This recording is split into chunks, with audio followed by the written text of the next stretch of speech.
प्यारे प्यारे बच्चों, welcome to your favourite channel of Guru Nanak academy and passion tutorials. सवाल आता है कि सर आज का वीडियो लेक्चर क्या पढ़ाने जा रहे हैं, तो मैं बताना चाहूंगा मेरे प्यारे प्यारे बच्चों, welcome to the last video lecture. ये बात कहने में ना मुझे बड़ा आनंद आ रहा है। लास्ट वीडियो लेक्चर इसलिए बोल रहा हूं क्योंकि इस वीडियो लेक्चर के अंदर पढ़ाई जाने वाली बातों को बताए जाने के बाद यूनिट नंबर 3 क्लास 12 की, जिसका नाम है magnetic effects of electric current, उसका मैं ऐलान कर सकता हूं खुशी खुशी खात्मा। जी हां, यानी आज का वीडियो लेक्चर है, गिनती के अनुसार अगर देखा जाए तो वीडियो लेक्चर नंबर 21। ताज्जुब करने वाली बात नहीं है बच्चों, 21 लेक्चर यानी 21वां लेक्चर है। 21वां लेक्चर हमारी यूनिट 3 का। इससे पहले के 20 लेक्चर अगर आप में से किसी बच्चे ने नहीं देखे हैं और अभी भी कुछ टॉपिक्स को रिवाइज करना आपकी तरफ से बाकी है, तो यार टाइम मत करो वेस्ट। डिस्क्रिप्शन में इससे पहले के पढ़ाए गए दिए गए सभी लेक्चर्स का लिंक अवेलेबल है, पहले उन्हें देखो और फिर आपको आगे आगे के लेक्चर सब समझ आएंगे। सवाल आता है सर आज क्या पढ़ाने जा रहे हो। आज का लेक्चर हमारे वीडियो लेक्चर नंबर 20 पे बेस्ड है। इनफैक्ट 20 पे भी बेस्ड है, 19 पे भी बेस्ड है। मतलब पुरानी बातों का पता होना जरूरी नहीं, बेहद जरूरी है। क्या पढ़ने जा रहे हैं आपको याद होगा, हमने इससे पहले वाले वीडियो लेक्चर में क्लासिफाई किया था different type of magnetic materials को, और वीडियो लेक्चर नंबर 20 खत्म करते करते मैंने ये बताया था कि किसी भी मटेरियल को जब हम मैग्नेटाइज करते हैं तो उसे मैग्नेटाइज करने की प्रक्रिया को इंग्लिश में कहा जाता है साइकिल ऑफ मैग्नेटाइजेशन। क्योंकि मैग्नेटाइजेशन एक प्रोसेस है जिसमें हम किसी भी मटेरियल को मैग्नेट जैसा बनाने की कोशिश करते हैं। ऑब्वियस सी बात है कि वो मटेरियल पूरी तरह से पहले से चुंबक नहीं होता, परंतु क्योंकि वो मटेरियल चुंबक के प्रति आसानी से आकर्षित होता है, इसलिए वो मटेरियल आसानी से चुंबक जैसा बन सकता है। तो चुंबक जैसा उसे बनाने के लिए उसे एक्सटर्नल मैग्नेटिक फील्ड में रखना पड़ता है। अब एक्सटर्नल मैग्नेटिक फील्ड कहां से लाते हैं, मैं आपको बताना चाहूंगा कि इससे पहले आपने ये चीज ऑलरेडी जान ली है कि हमारे आसपास के जितने भी मैग्नेटिक मटेरियल हैं वो सब अच्छे चुंबकीय पदार्थ हो, यानी अच्छे मैग्नेटिक मटेरियल हो, ये जरूरी नहीं है। There are few materials which get very easily attracted towards the external magnetic field and there are some materials which do not get easily attracted towards the external magnetic field। यानी कुछ materials की magnetic field के प्रति response अच्छा होता है और कुछ मटेरियल्स का मैग्नेटिक फील्ड के प्रति रिस्पांस ठीक ठाक होता है। और इसी बेसिस पे हमने मटेरियल्स को 3 कैटेगरी में क्लासिफाई किया था। पहला जिसे हमने कहा था डायमैग्नेटिक मटेरियल, दूसरा जिसे हमने कहा था पैरामैग्नेटिक मटेरियल, और तीसरा जिसे हमने कहा था फेरोमैग्नेटिक मटेरियल। इन 3 कैटेगरीज में से हमारे लिए फिजिक्स की दुनिया में सबसे ज्यादा और अच्छे से काम आने वाला अगर कोई मैग्नेटिक मटेरियल है तो वो है फेरोमैग्नेटिक मटेरियल। एक बच्चा कहता है ऐसा क्यों? मैं ऐसा इसलिए बोल रहा हूं क्योंकि फेरोमैग्नेटिक मटेरियल एक ऐसा मैग्नेटिक मटेरियल होता है जिसके पास पहले से अपना खुद का कुछ मैग्नेटिक मोमेंट होता है। उसके बाद जब उसे हम एक्सटर्नल मैग्नेटिक फील्ड में रखते हैं तो एक्सटर्नल मैग्नेटिक फील्ड में रखे जाने के पश्चात उस मैग्नेटिक फील्ड के प्रति उसके द्वारा शो किए जाने वाला आकर्षण भी बहुत अच्छा होता है। साफ साफ कहिए ना कि उसका रिस्पॉन्स अच्छा होता है। यही वजह है कि उसे लंबे समय तक मैग्नेटिक प्रॉपर्टीज अपने पास रखने में फायदा मिलता है, या हम कह सकते हैं कि हमें फायदा मिलता है। एक बच्चा कहता है मतलब मैं समझा नहीं, आपको समझाता हूं। बहुत सारे ऐसे फिजिक्स में इस्तेमाल में आने वाले इलेक्ट्रिकल डिवाइसेस होते हैं, बहुत सारे फिजिक्स में इस्तेमाल में आने वाले ऐसे इलेक्ट्रिकल डिवाइस होते हैं जहां पे हमें मैग्नेटिक फील्ड की जरूरत होती है, और ऐसी जगहों पे हम इस्तेमाल करते हैं इलेक्ट्रोमैग्नेट्स। इलेक्ट्रोमैग्नेट्स के नाम से पता चल रहा है बिजली की मदद से बनाए गए मैग्नेट्स को कहा जाता है इलेक्ट्रोमैग्नेट्स। और इसका सबसे प्यारा एग्जांपल है सॉफ्ट आयरन। सॉफ्ट आयरन कहो या सिंपल में आयरन कहो, आपको बताना चाहूंगा आयरन का जो कोर है वो आपको याद होगा, मैंने गैल्वेनोमीटर जब आपको पढ़ाया था उसमें भी मैंने आपको बताया था कि बीच में सॉफ्ट आयरन कोर होता है जो बाहर से आने वाली मैग्नेटिक फील्ड को आसानी से अट्रैक्ट कर सकता है। जब बाहर से आने वाली मैग्नेटिक फील्ड को बीच का सॉफ्ट आयरन कोर आसानी से अट्रैक्ट करेगा तो जो कॉइल है जिसके घूमने से डिफ्लेक्शन आती है, जिसपे टॉर्क लगता है। ये सब पुरानी बातें हैं। उन्हीं बच्चों को ये बातें याद आएंगी जिन्होंने मेरे इससे पहले वाले वीडियो लेक्चर्स को सीक्वेंस में देखा है, क्योंकि मेरी आदत है मैं टॉपिक को रिलेट करता हूं एंड पूरी यूनिट को एक कहानी बना देता हूं, ताकि आपको जब भी बातें याद रहें तो पहले एपिसोड से लेके आखिरी एपिसोड तक सब कुछ रहे। और अगर आप बीच बीच की कोई भी बात भूल रहे हो तो इसका मतलब कि आपको थोड़ा सा अपनी अटेंशन बढ़ाने की जरूरत है और टॉपिक्स को अच्छे से रिवाइज करने की जरूरत है। कमिंग बैक टू वो बातें जो मैं आपसे कर रहा था, तो मैंने बताया कि सॉफ्ट आयरन एक ऐसा मटेरियल है जिसे अगर हम एक्सटर्नल मैग्नेटिक फील्ड में रखते हैं तो एक्सटर्नल मैग्नेटिक फील्ड में रखने के बाद उसको मैग्नेटाइज किया जाता है और लंबे समय तक उसके पास मैग्नेटिक फील्ड की प्रॉपर्टीज रहती हैं। मतलब ये कि अगर मैं एक्सटर्नल मैग्नेटिक फील्ड हटा दूं तो उसके पास मैग्नेटिक प्रॉपर्टीज रहती हैं। ये ठीक वो वाली सिचुएशन है कि माइक्रोवेव में आपने खाना गर्म किया, माइक्रोवेव बंद कर दिया लेकिन खाना फिर भी गर्म है। ठीक उसी प्रकार एक सोलेनॉइड में आपने आयरन की रॉड को रखा, सोलेनॉइड में आपने करंट भेजा, सोलेनॉइड में करंट भेजने की वजह से सोलेनॉइड की मैग्नेटिक फील्ड का असर उस रॉड पे आया, जिसके कारण वो रॉड मैग्नेटाइज होने लगी। अब आपने सोलेनॉइड में भेजे गए करंट को बंद कर दिया, फिर भी वो बीच में पड़ी रॉड मैग्नेट जैसा व्यवहार करने लगी। इसका मतलब ये हुआ कि उसके पास कुछ मैग्नेटिक फील्ड बची हुई है, यानी जो मैग्नेटिक फील्ड हम दे रहे थे वो उसे मिली और उसका कुछ हिस्सा उसके पास बच गया। उसे कहते हैं रेसिडुअल मैग्नेटिक फील्ड। ये शब्द अगर आपने मेरा वीडियो लेक्चर नंबर 20 देखा है तो आपको याद होगा कि मैंने वहां भी जिक्र किया था। एक बच्चा कहता है सर ठीक है, ये सारी बातें आपने पहले भी बताई हैं और आपकी आदत है कि आप पुरानी बातों को दोहराकर नए टॉपिक को समझने का एक बेस क्रिएट करते हो। आपने वो कर दिया, अब ये तो बताओ कि इस वीडियो लेक्चर में अल्टीमेटली हम सीख क्या रहे हैं। So my dear students, in this video lecture we will understand the phenomena. In this video lecture, we will completely finish the topic of the phenomena of the cycle of magnetization of a given magnetic material. किसी भी एक magnetic material को जब solenoid में रखा है जाता तो उसको एक्सटर्नल मैग्नेटिक फील्ड की ताकत दिए जाने के बाद उसमें जो असर है नजर आता, उस नजर आने वाले असर को जब ग्राफ पे है प्लॉट किया जाता तो हमें एक प्रॉपर ग्राफ मिलता जिसे हिस्टेरेसिस कर्व कहा जाता। फिनोमेना को हिस्टेरेसिस कहते हैं और उससे मिलने वाले कर्व को हिस्टेरेसिस कर्व कहते हैं। यानी अगर कोई आपसे बातों बातों में पूछ ले भाई बताइए ये हिस्टेरेसिस क्या होता है, तो आप सिंपल शब्दों में जवाब दे देना कि hysteresis is a phenomena of the process of cycle of magnetization of a given ferromagnetic material. मैं टिपिकली फेरोमैग्नेटिक मटेरियल की ही बात क्यों कर रहा हूं, सिर्फ इसलिए क्योंकि पैरामैग्नेटिक मटेरियल और डायमैग्नेटिक मटेरियल के द्वारा शो किए जाने वाला behaviour as compare to ferromagnetic material काफी कमजोर होता है, इसलिए मेरा फोकस फेरोमैग्नेटिक मटेरियल पे है। चलिए सीधा हम शुरू करते हैं हमारा बहुत ही इंपॉर्टेंट टॉपिक कह लीजिए या बहुत ही इंपॉर्टेंट कॉन्सेप्ट कह लीजिए।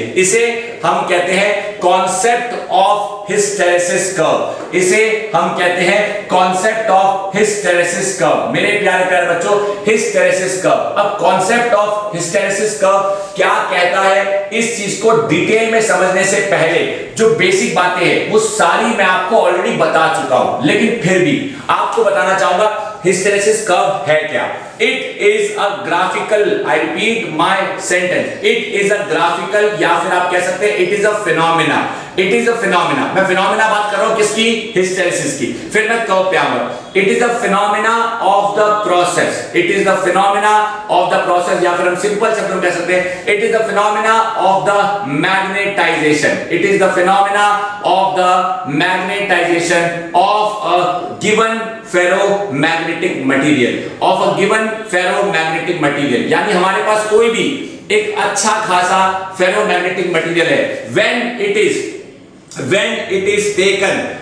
it is taken through a cycle of magnetization, when it is taken through a cycle of magnetization, यानी जब उसे चुंबक बनाने की पूरी प्रक्रिया, इसे हम कहते हैं साइकिल ऑफ मैग्नेटाइजेशन को हम सिंपल शब्दों में अगर कहें तो चुंबक बनाने की प्रक्रिया, इसे हम कहेंगे चुंबक बनाने की प्रक्रिया।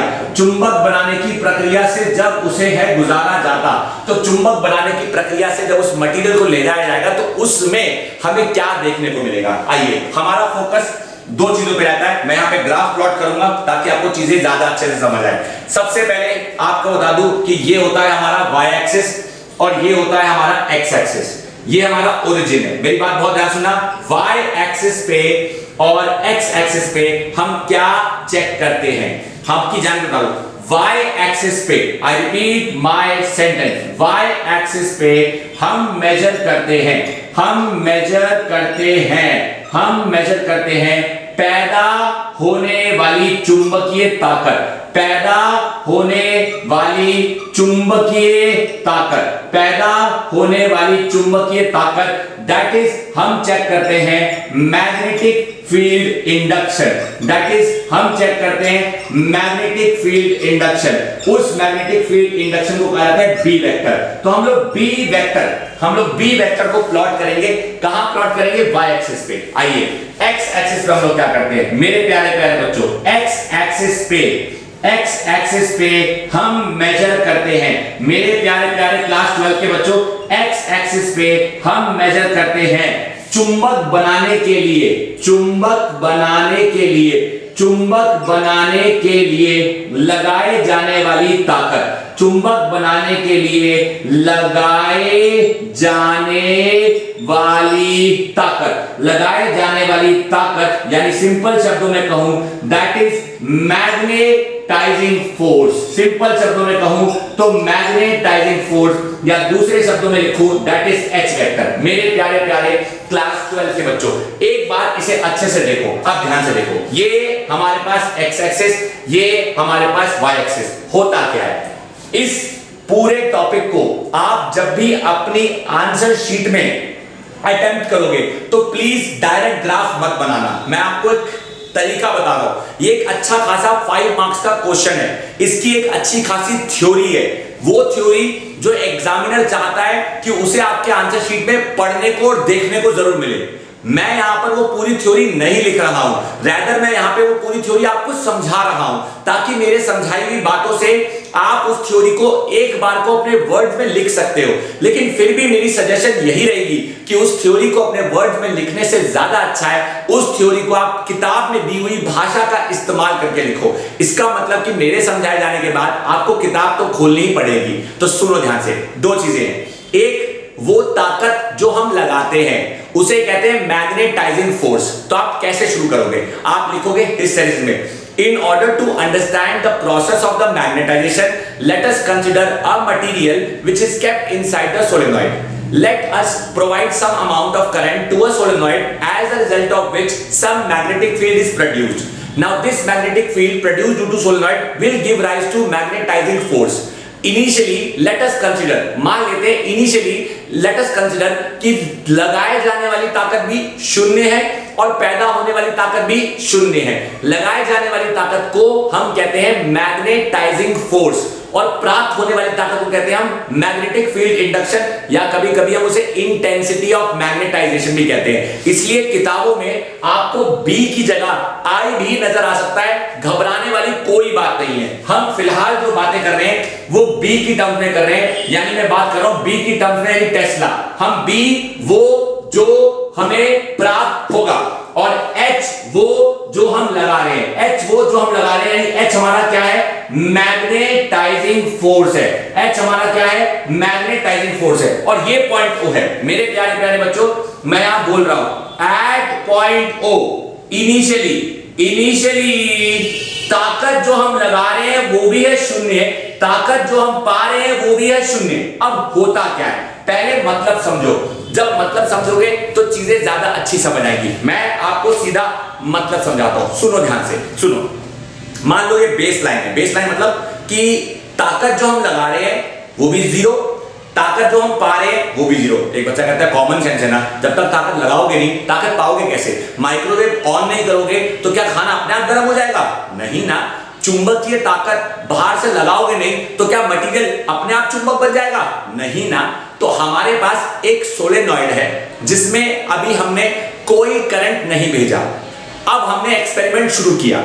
जब एक्सपेरिमेंट शुरू हुआ तो हमने नोटिस किया कि करंट की वैल्यू धीरे धीरे धीरे धीरे बढ़ रही है। करंट की वैल्यू बढ़ेगी तो सोलेनॉइड से आने वाली मैग्नेटिक फील्ड बढ़ेगी, यानी कि B is equal to mu naught NI, और ये जो NI है इसी NI को कहते हैं हम मैग्नेटाइजिंग फोर्स यानी कि H वेक्टर, यानी H बढ़ेगा। अब मान क्या लीजिए, ऑब्वियसली बात है H बढ़ रहा है। जैसे जैसे मैग्नेटाइजिंग फोर्स मतलब चुंबक बनाने वाली ताकत बढ़ेगी, वैसे वैसे क्या होना चाहिए, मटेरियल में पैदा होने वाली मैग्नेटिक फील्ड बढ़नी चाहिए। हमने एक्सपेरिमेंट में ऑब्जर्व किया, मतलब मैं आपको वो बता रहा हूं जो एक्सपेरिमेंट में हुआ, हम उसको पढ़ रहे हैं कि क्या हुआ, फिर हम जानेंगे कि ऐसा क्यों हुआ।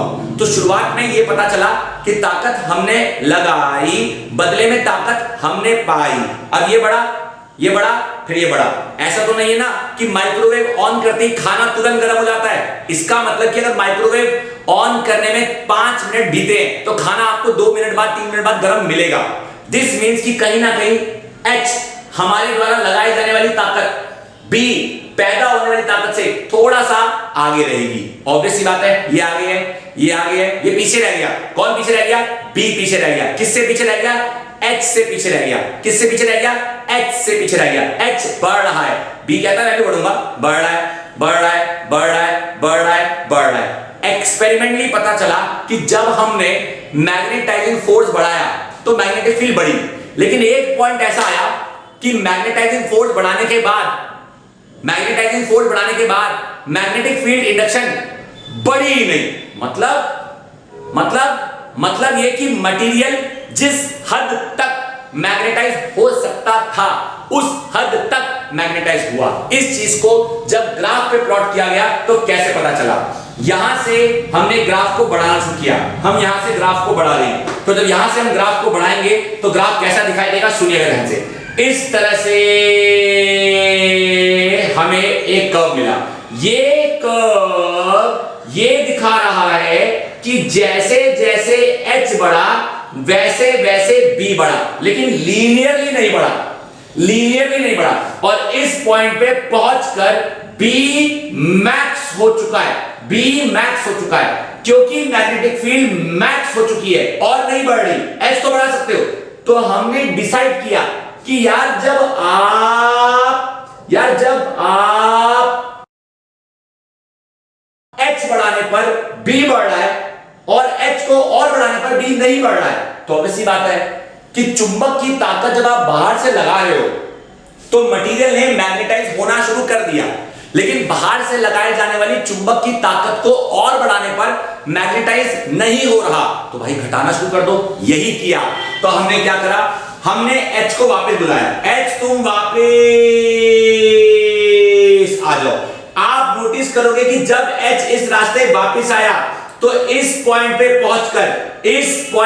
पहुंचकर मेरे प्यारे प्यारे बच्चों H इज 0, बट आप ध्यान से देखो B is not equal to 0।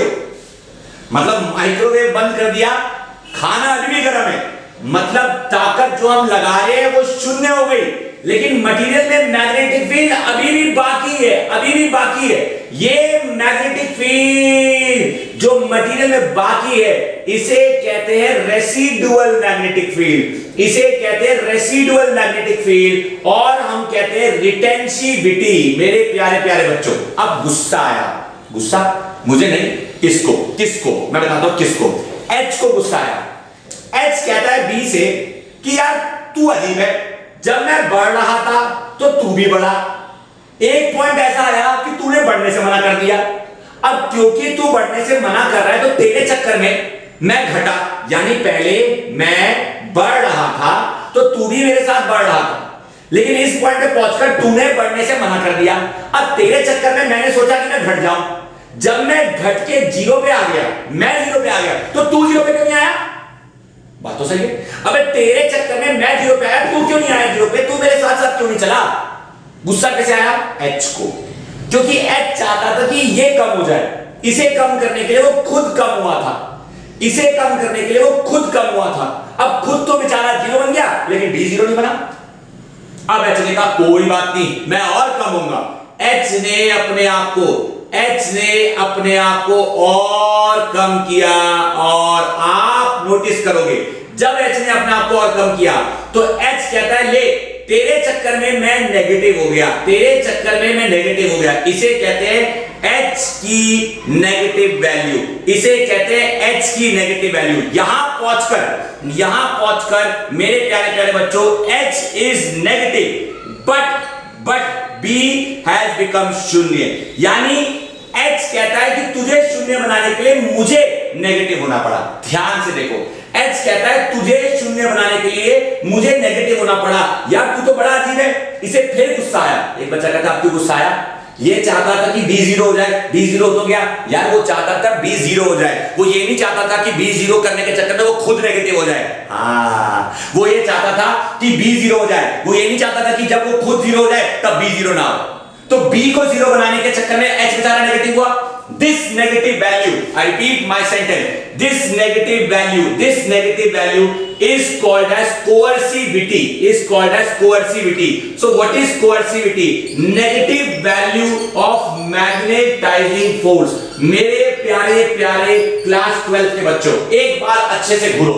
This negative value is called as coercivity, यानी कोएर्सिविटी मतलब कि H यानी मैग्नेटाइजिंग फोर्स की वो नेगेटिव वैल्यू जिसे हम जब ऑपोजिट डायरेक्शन में लगाते हैं तब जाके B 0 होता है। अब गुस्सा किसे आ रहा है? H को ही आ रहा है। क्यों? क्योंकि H कहता है मैं खुद तो 0 नहीं हुआ, लेकिन जब मैं 0 हुआ तब तू 0 नहीं हुआ। अब जब तू 0 हुआ तो मैं नेगेटिव हो गया। ये क्या बात है? तू तो मेरे साथ साथ चल ही रहा। पहले मैं बढ़ रहा था तो तू बढ़ रहा था, तूने बढ़ने से मना कर दिया तो मैंने घटना शुरू किया। मैं घट के खुद 0 पे पहुंच गया तो तू 0 पे नहीं हुआ। अब तुझे 0 बनाने के चक्कर में मैं नेगेटिव हो गया तो तू 0 तब हुआ जब मैं नेगेटिव हुआ। ये तो गलत बात है। अब H कहता है कोई बात नहीं, मैं और कम होऊंगा, तुझे भी नेगेटिव बनाऊंगा क्योंकि तेरी वजह से मैं भी नेगेटिव हुआ और ये घट के और नेगेटिव हुआ। इस पॉइंट पे आकर B कहता है जा H, तू भले ही और नेगेटिव हो जा, मैं और नेगेटिव नहीं होऊंगा।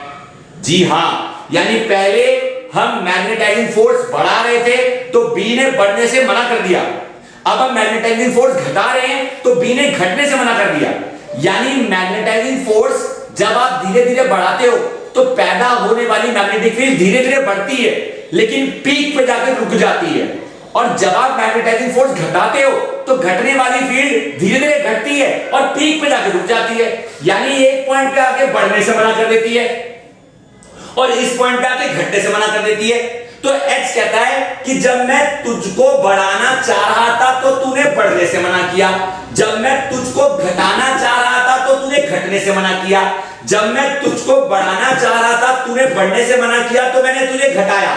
अब मैं तुझे घटाना चाह रहा हूं, तू घटने से मना करेगा तो मैं तुझे वापस से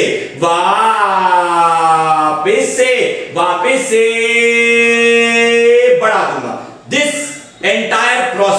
This entire cycle keeps on repeating itself। मेरे प्यारे प्यारे क्लास 12 के बच्चों, ये पॉइंट्स, ये जो रेड कलर के पॉइंट्स है, ये रेड कलर के पॉइंट बहुत इंपॉर्टेंट है। ये रेड कलर के पॉइंट बहुत इंपॉर्टेंट है और आपके सामने आपको नजर आने वाला ये पूरा का पूरा कर्व ही इंपॉर्टेंट है।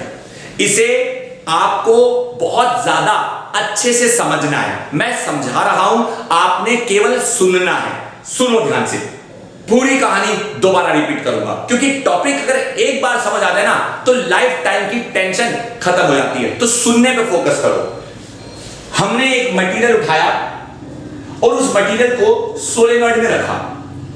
उस मटेरियल को सोलेनॉइड में रखकर सोलेनॉइड को हमने करंट दिया। जब सोलेनॉइड को करंट दिया तो सोलेनॉइड में magnetic field I, B = μ0 solenoid का N और I का मतलब होता है मैग्नेटाइजिंग फोर्स, यानी मैग्नेटाइज करने वाली ताकत। अब मैग्नेटाइज करने वाली ताकत धीरे धीरे बढ़ने लगी। जब मैग्नेटाइज करने वाली ताकत धीरे धीरे बढ़ेगी तो चुंबक में पैदा होने वाली मैग्नेटिक फील्ड भी बढ़नी चाहिए, बढ़ी। तो लगाए जाने वाली ताकत क्या है? H। पैदा होने वाली ताकत क्या है? B। धीरे धीरे क्या बढ़ रहा है? H।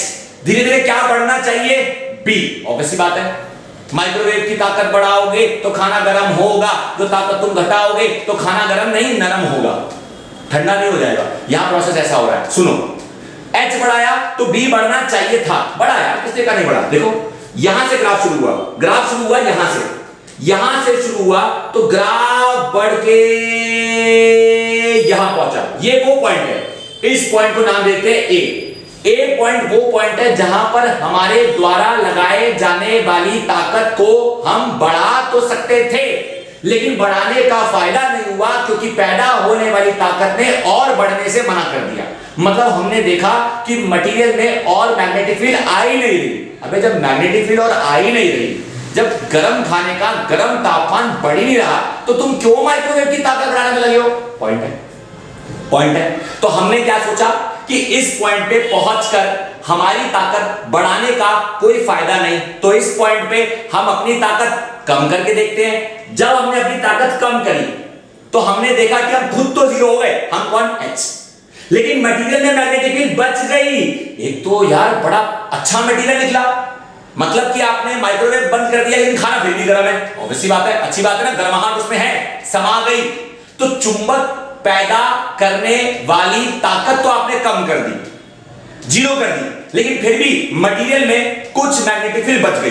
क्योंकि मटेरियल में मैग्नेटिक फील्ड बच गई, तो बताओ, आप खुद सोचो, ऐसा मटेरियल अच्छा है या बुरा है? अरे बहुत अच्छा है। ऐसा मटेरियल जिसके एक्सटर्नल मैग्नेटिक फील्ड की ताकत कम हो गई लेकिन फिर भी उसके बाद मैग्नेटिक फील्ड बची है, such materials are called as hard ferromagnets. याद करो, वीडियो लेक्चर नंबर 20 में बताया।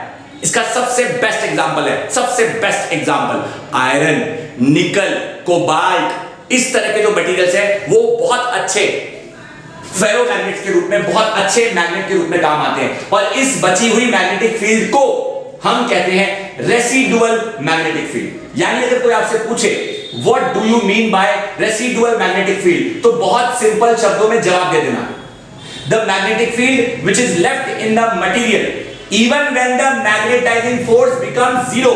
जब H हो जाता है जीरो तब B नहीं होता जीरो, तो जब H होता है बहुत कम तब भी बचता है B में कुछ दम, उसी दम को कहते हैं residual magnetic field. I hope मेरे प्यारे प्यारे बच्चों, उसका दूसरा नाम है रिटेंसिविटी। आई होप मेरे प्यारे प्यारे बच्चों, लेकिन बेचारे H को गुस्सा आ रहा है। क्यों भाई H को गुस्सा क्यों आ रहा है? H को गुस्सा इसलिए आ रहा होता है कि यार H कहता है मैं पहले बढ़ा तो B तू भी बढ़ा, लेकिन जब मैं यहां पहुंचा तो तू यहां नहीं पहुंचा, तूने मेरे साथ बढ़ने से मना कर दिया, तो पीछे कौन रह गया बेचारा? B। H कहता है मैं बढ़ रहा हूं, B कहता है मैं भी बढ़ रहा हूं, लेकिन तेरे से आगे नहीं जाऊंगा। H कहता है जा, तू नहीं बढ़ेगा तो मैं घट जाऊंगा। B कहता है घट, H कहता है मैं घट गया, ये जीरो हो गया, ये जीरो नहीं हुआ। अब गुस्सा किसे आ रहा है? H को। H कहता है यार तू सही है, मैं आगे जाता तो तू आगे जाने से मना कर देता है, मैं पीछे आता तो तू पीछे आने से मना कर देता है, हर बार तू मुझसे पीछे। This lagging behind of what? B from H, यानी B लैग कर रहा है किससे? H से, इज कॉल्ड एज हिस्टेरेसिस। और इसकी ग्राफिकल रिप्रेजेंटेशन या ग्राफिकल प्लॉटेशन को ही कहा जाता है हिस्टेरेसिस कर्व। मेरे प्यारे प्यारे क्लास 12 के बच्चों, अब क्या इस पॉइंट पे पहुंचकर H तो जीरो था परंतु B जीरो हुआ नहीं, तो हमने कसम खाई। हमने क्या? H ने कहा कि तेरे को मैं जीरो बना के छोड़ूंगा। किसको? B को। B को जीरो बनाने के लिए बेचारा H नेगेटिव गया। इस पॉइंट पे पहुंचकर H की नेगेटिव वैल्यू हुई, तब जाकर B जीरो हुआ। H नेगेटिव हुआ तब जाकर B जीरो हुआ। This negative value of the magnetising force which we apply in the opposite direction so that the magnetic field in the material becomes शून्य। दोबारा सुन लो, this negative value of the magnetising force when which is applied in opposite direction so that the magnetic field becomes zero is called as coercivity, negative value of the magnetizing force। मेरे प्यारे प्यारे class 12 के बच्चों, अच्छे से देखो, अच्छे से घूरो, आए मन में कोई सवाल आप मचाओ, पूरा बवाल। लेकिन बवाल से ज्यादा जरूरी होता है सवाल। और मुझे यकीन है कि इतना समझाने के बाद या इतना समझने के बाद मुझे पूरा यकीन है कि नहीं उठ रहा होगा मेरे बच्चों के मन में कोई भी सवाल। अब आगे की बात सुनो, कहां तक ले गया था आपको? मैं आपको लेके आ गया इस पॉइंट तक। ये वो पॉइंट है जहां पर मैग्नेटाइजिंग फोर्स की वैल्यू को नेगेटिव होना पड़ा ताकि B जीरो हो जाए, लेकिन H को अभी भी गुस्सा आ रहा है क्योंकि H कहता है तेरे को जीरो बनाने के चक्कर में मैं नेगेटिव हुआ, अब तो मैं तुझे भी नेगेटिव बना के छोड़ूंगा। देखो H और नेगेटिव हुआ तब जाके B और नेगेटिव हुआ, लेकिन B कहता भाई मैं तो ढीठ पहले भी था, मैं ढीठ अब भी हूं। जब तू मुझको बढ़ाना चाह रहा था तो मैंने बढ़ने से किया था मना, जब तू मुझको घटाना है चाह रहा तो मैं कैसे हूं घट जाऊं, मैं घटने से भी करूंगा मना।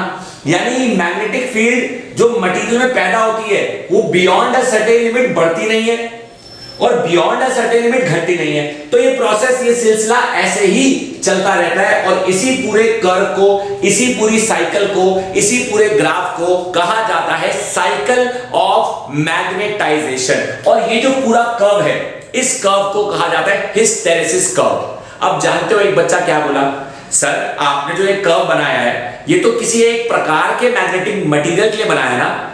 ऐसे तो दुनिया में बहुत सारे मैग्नेटिक मटेरियल है, क्या सारे मैग्नेटिक मटेरियल्स का कर्व एक जैसा बनता है? बिल्कुल नहीं। हर एक मैग्नेटिक मटेरियल के द्वारा शो किए जाने वाला behaviour towards the external magnetic field very करता है। कुछ मटेरियल एक्सटर्नल मैग्नेटिक फील्ड के प्रति अच्छा व्यवहार शो करते हैं और कुछ मटेरियल एक्सटर्नल मैग्नेटिक फील्ड के प्रति ठीक ठाक व्यवहार शो करते हैं, डिपेंडिंग अपॉन कि वो मटेरियल किस टाइप का है, पैरामैग्नेटिक है, डायमैग्नेटिक है या फेरोमैग्नेटिक है। उसी के बेसिस पे उसके बिहेवियर का एनालिसिस किया जा सकता है और उसी के बेसिस पे उसका कर्व बनाया जा सकता है। एक बच्चा बोला मैं समझा नहीं, कुछ एग्जांपल दो। आओ इसी बात को एक छोटे से एग्जांपल से समझाता हूं और इसे यहां पे मिटाता हूं। जब मैं इसे यहां मिटाऊंगा तो एक ग्राफ मैं और बनाऊंगा और उस ग्राफ को बनाकर आपको एक छोटी सी चीज सिखाऊंगा।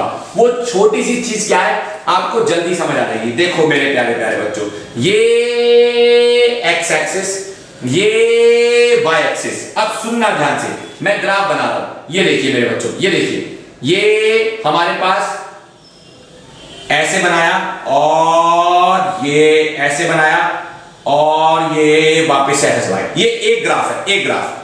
दूसरा ग्राफ, ये ऐसे बनाया और ये ऐसे गया और ये आपका, एक मिनट माफी चाहूंगा, ये आपका इस तरह से ऐसे गया। अब सुनना मेरी बात, एक ग्राफ आपका ये है पतला वाला, ये देखो ये वाला अंदर वाला दिख रहा है, ये वाला, और एक ग्राफ आपका वो है दूसरा जो आपको दिख रहा है चौड़ा वाला। तो आप नोटिस करो, this is a thin curve and this is a thick curve. Sir फर्क क्या है? फर्क है इस वाले ग्राफ में, सुनना मेरी बात, इस वाले ग्राफ में b की वैल्यू ये है और इस वाले ग्राफ में b की वैल्यू ये है। यानी इस ग्राफ के लिए b की वैल्यू इज ग्रेटर, मतलब इस ग्रेटर, इसे b1 कहते हैं, इसे कहते हैं b2। ये b1 क्या है? b1 मतलब वो मैग्नेटिक फील्ड जो मटेरियल में लंबे समय तक बची। जो पहले वाला जो ग्राफ है मैं बताना चाहूंगा आयरन का ग्राफ है, दूसरा वाला जो ग्राफ है वो स्टील का ग्राफ है। अब सवाल आता है सर इस ग्राफ से कंक्लूजन क्या निकलता है? बताता हूं। ये देखो आयरन के केस में कोएर्सिविटी भी कम है, लेकिन स्टील के केस में कोएर्सिविटी ज्यादा है। तो अगर मैं आयरन और स्टील को कंपेयर करूं तो आयरन की रिटेंसिविटी ज्यादा है और स्टील की रिटेंसिविटी कम है। आयरन की कोएर्सिविटी भी कम है और स्टील की कोएर्सिविटी में दम है। आयरन के अंदर पैदा होने वाली मैग्नेटाइजिंग फील्ड या मैग्नेटाइजिंग पावर ज्यादा है और स्टील की मैग्नेटाइजिंग पावर कम है। ऑब्वियसली बात है, जिस मटेरियल में पैदा होने वाली मैग्नेटिक फील्ड ज्यादा अच्छी होती है उसका कर्व उतना थिन होता है। जिस मटेरियल में पैदा होने वाली मैग्नेटिक फील्ड ठीक ठाक या नॉर्मल होती है उसका कर्व उतना थिक होता है। आपके सामने आयरन का कर्व थिन है और स्टील का कर्व थिक है। तो आयरन का एरिया कंपैरेटिवली स्टील के एरिया के कंपैरेटिवली कम है। एक बच्चा कहता है सर आयरन का एरिया, स्टील का एरिया, आप ग्राफ का एरिया क्यों निकाल रहे हो? कोई 11th क्लास की पोजीशन टाइम थोड़ी चल रहा है। एरिया मैटर करता है। पता है क्यों? क्योंकि इस पूरे प्रोसेस ऑफ मैग्नेटाइजेशन में कहीं ना कहीं कुछ ना कुछ एनर्जी लॉस तो होता ही है और जो एनर्जी लॉस होता है इस मटेरियल को मैग्नेटाइज करने की प्रक्रिया के दौरान वो एनर्जी लॉस हीट की फॉर्म में होता है जिसे हम कहते हैं हिस्टेरेसिस लॉस। और उस हिस्टेरेसिस लॉस का अनुमान हिस्टेरेसिस कर्व के एरिया से लगाया जा सकता है। तो आप सिर्फ कर्व को देखकर किसी भी मटेरियल का नेचर आइडेंटिफाई कर सकते हो। कोई आपको कुछ और बताए ना बताए, आप कर्व देखकर बता सकते हो कि वो मटेरियल कैसा है। अगर थिक कर्व है, चौड़ा है, तो समझ जाओ मटेरियल फेरोमैग्नेटिक तो बिल्कुल नहीं है, क्योंकि कहीं ना कहीं उसका लॉस ज्यादा हो रहा है, कहीं ना कहीं उसमें हीट लॉस ज्यादा हो रहा है, वो मैग्नेटाइज अच्छे से नहीं हो पाया होगा।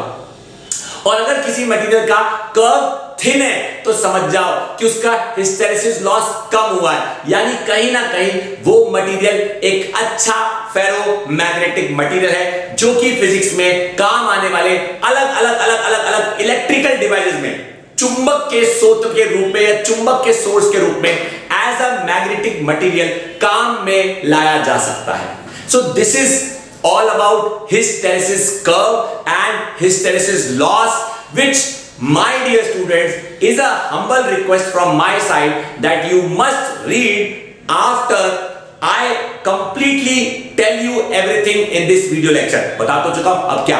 हाँ ठीक है। After you finish watching this video lecture, you must open the book and read the entire topic and check कि मास्टर जी ने कुछ छोड़ तो नहीं दिया, सब कुछ बता तो दिया। आप जरूर देखोगे कि मैंने आपको सारी चीजें कवर करा दी है। इसमें जो भी बातें मैंने आपको बताई वो सब एग्जामिनेशन पॉइंट ऑफ व्यू से इंपॉर्टेंट है, आपको पता होनी चाहिए। 5 मार्क्स का क्वेश्चन इस पे आता है। और अब मुझे बहुत खुशी हो रही है वो बात कहने में, जिस बात को कहने के लिए मैं कब से तरस रहा था। वो बात ये है कि माय डियर क्लास 12th के प्यारे प्यारे बच्चों, 21 वीडियो लेक्चर की अच्छी खासी प्लेलिस्ट मेरे चैनल पे उपलब्ध है। अगर आप में से किसी स्टूडेंट ने अभी तक magnetic effects of electric current की यूनिट का कोई भी हिस्सा छोड़ दिया है और आपने कवर नहीं किया है, तो यार ऐसा मत करो। जब मैंने आपको सिखाने में लगा दिया सारा दम, तो क्यों पड़ रहा है आपका दम मुझसे कम? यस मेरे प्यारे प्यारे बच्चों, यूनिट 1 इलेक्ट्रोस्टैटिक्स फिनिश खात्मा, यूनिट 2 करंट इलेक्ट्रिसिटी फिनिश खात्मा, unit 3 magnetic effects of electric current finish खात्मा। लौट के आऊंगा, फिर से सिखाऊंगा, आपको पढ़ाऊंगा, बातें बताऊंगा। नई यूनिट नंबर 4 इलेक्ट्रोमैग्नेटिक इंडक्शन को भी आपको पढ़ाऊंगा, देखना ना भूले। और अगर आप में से किसी बच्चे ने चैनल ही सब्सक्राइब नहीं किया है तो यार अब तक क्या कर रहे थे, करो। और अगर वीडियो लेक्चर्स को अपने दोस्तों के साथ शेयर नहीं करा है तो यार इतना तो करो, लाइक करो, कमेंट करो, और सबसे इंपॉर्टेंट ये सब करो ना करो, मेहनत जरूर करो। आपने इस वीडियो लेक्चर को देखने में जो अपना कीमती वक्त दिया उसके लिए तहे दिल से शुक्रिया, धन्यवाद और आपका वेलकम।